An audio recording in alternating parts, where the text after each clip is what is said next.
When deciding to become an indie developer, you have two choices before you. Either take the blue pill for cozy farming sims, or take the red metroidvania pill and see how far you can innovate on a 30-year-old formula. Since Nintendo seems content to keep Metroid releases to just about every other decade, I'm thankful to indie devs as they continue to carry the torch.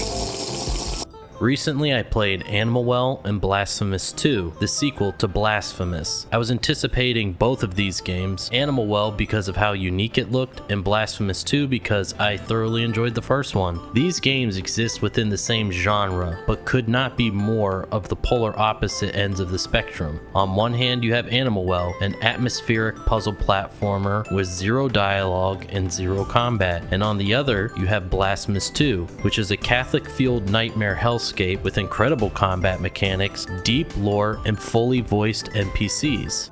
Pesaroso corazón sea penitente. El tormento del hermano mayor ha terminado. Even the developers are opposites. Animal Well was developed solely by Big Bad Billy Basso and published by Big Mode. And Blasphemous 2 was made by the Game Kitchen, which seems to have more than one developer. For the longest time, any Metroidvania that came out was compared to Hollow Knight. After all, it was hugely successful and cast a big shadow over the genre. And for me, it was one of my favorite Metroidvanias. But in the span of a single year, Hollow Knight has not only been usurped once, but twice.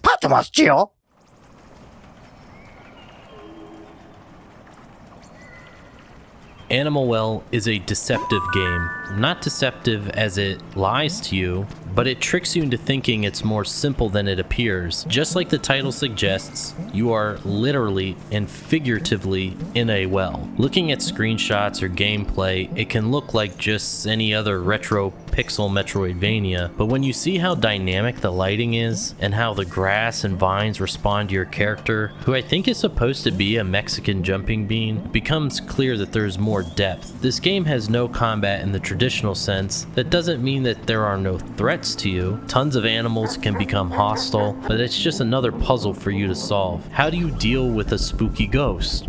I don't know. Toss a firecracker at them. See what happens. How do you handle an aggressive dog? Well, you have a frisbee. Throw that.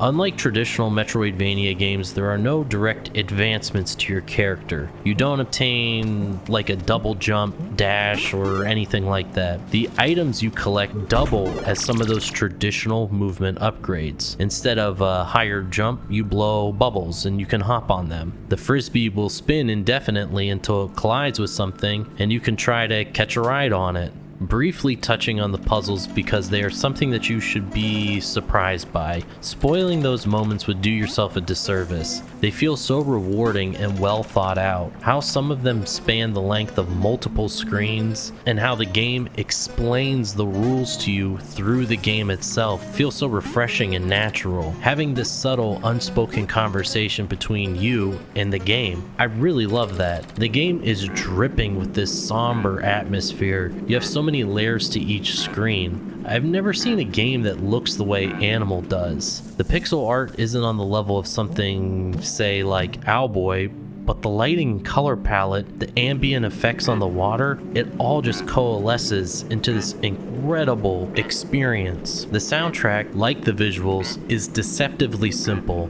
There aren't many tracks that are in your face. It's subtle. In that subtlety, there is depth. Real synths are being used to layer together a tapestry of melancholic melodies. Just like the game communicates without text-heavy tutorials or dialogue, I feel like this is just another unspoken way the game is having a conversation with the player. Some of this shit sounds like a goddamn dystopian symphony.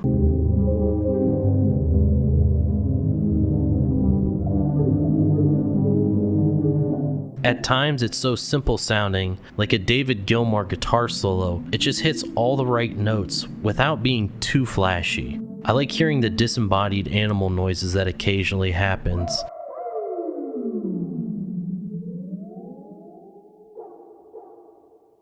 It helps add to the atmosphere. Animal Well is a video game, and what I mean by that is, of course it is, but it's nostalgic. All it was missing was some tactile power switch on a SNES to make it perfect. This is a game that is meant to be played with no distractions. Shut off that second monitor, don't look anything up, just boot it up and play. It's difficult to put into words what Animal Well really does well. This is a game you have to play for yourself to get what's going on. It's a special game that demands your attention. The fact that this game was made by a single person and it was so well thought out is just really impressive. This dude made the engine, the music, the graphics, the puzzles, and the animal sounds. The only complaints I have are about the map not being the most defined and the fast travel points not being clearly labeled where it's going to spit you out, but these are so minor in terms of the overall finished game. I don't know what's next for Billy Basso, but whatever he makes, I'll be sure to check it out. But going from one end of the spectrum to the other, we have what has become my personal favorite Metroidvania, Blasphemous 2.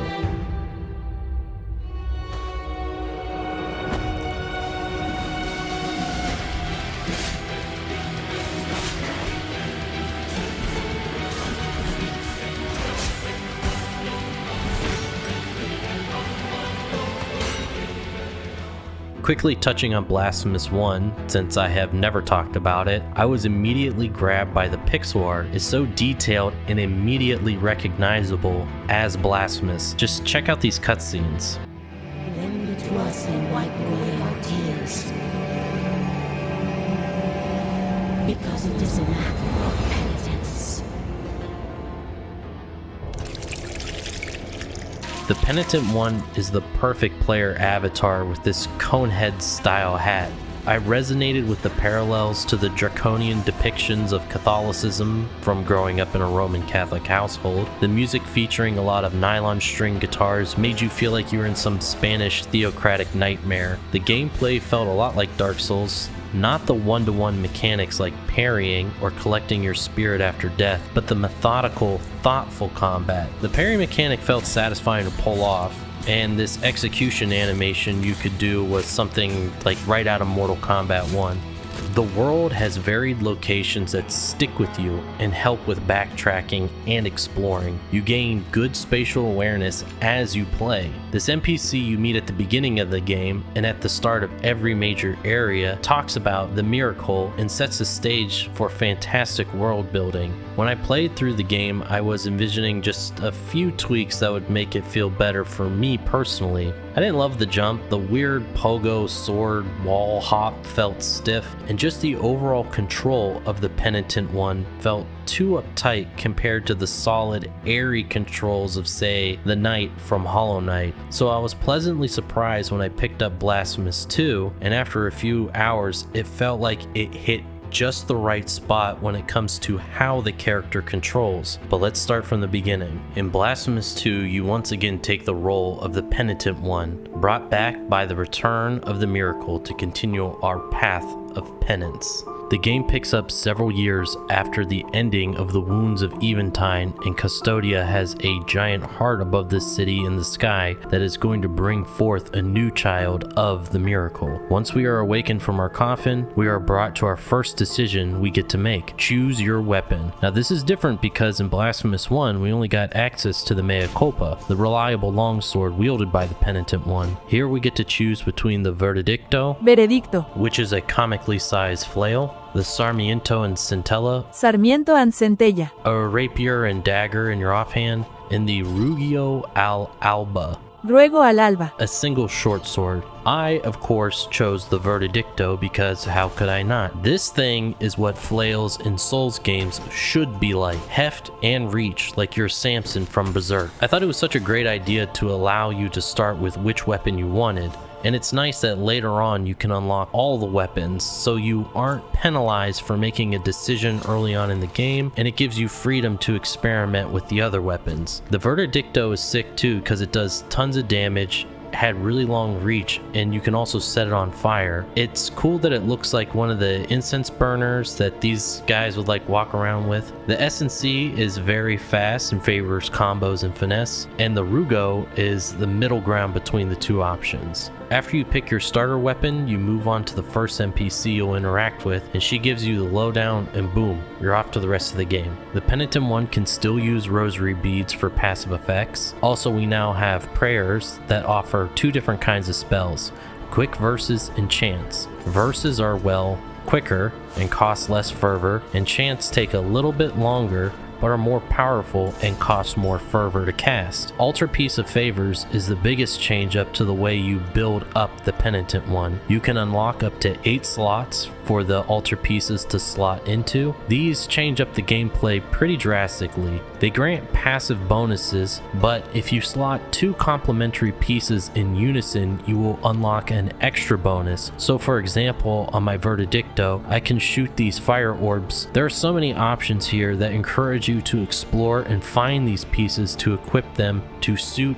and enhance your play style. You can equip up to 5 prayer beads, and these can also be stacked to great effect. Fighting a boss that does a certain damage type, you can equip that element's damage negation and have more survivability. The control of the Penitent one has been changed too. Not completely reworked, but I would say fine-tuned. It just feels more fun to play than in Blasphemous 1 for me, where now we can jump more fluidly and we actually get a double jump. The evolution of the control has allowed the developers to create some fun timed platforming challenges. They never felt frustrating, but pitched just enough to allow you to feel the ticking clock pressure, but you still have fun figuring it out. The combat is the heart and soul of the experience for me. Each major area is topped off with a boss that fits that area's theme. The bosses are unique and varied. These, like the puzzle challenges, never overstay their welcome. They are challenging enough to push you to either get good or rethink your strategy to overcome them,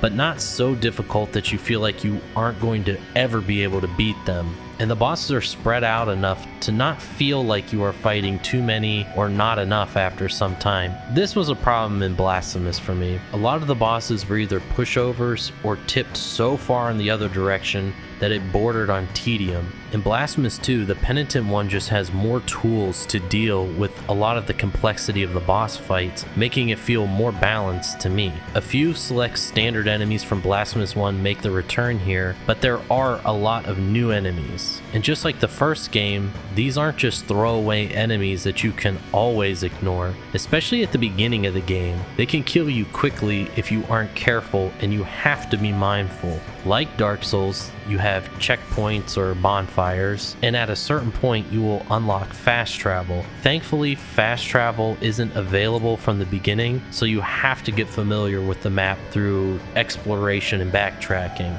There are meaningful unlocks to get through the game that directly feed into the player getting stronger. So one of the things I don't love about Metroid is the amount of hidden rocket expansions. I like finding them, but getting 5 more total rockets really doesn't do much for me or make me feel like I'm directly getting stronger. In Blasphemous, that same thrill of seeking hidden collectibles is still there, but they feed into meaningful progression. Every scrap of whatever you collect just makes you feel more powerful. It helps a lot too that these collectibles will tie into a host NPC or long-running quests. Blasphemous 2 has become my favorite Metroidvania to date. All these great systems just come together to make another unique experience from the Game Kitchen, and recently they just announced the Mea Culpa DLC coming to the game, which I'm really excited to check out. However, I understand that the graphic violence and religious imagery is not for everyone, and honestly that's the game's greatest strength and weakness. To have something be so unapologetically what it is while also doing it for a specific reason. Yeah, it's visceral and cool to see the Penitent one dish out some penance, but it's motivated.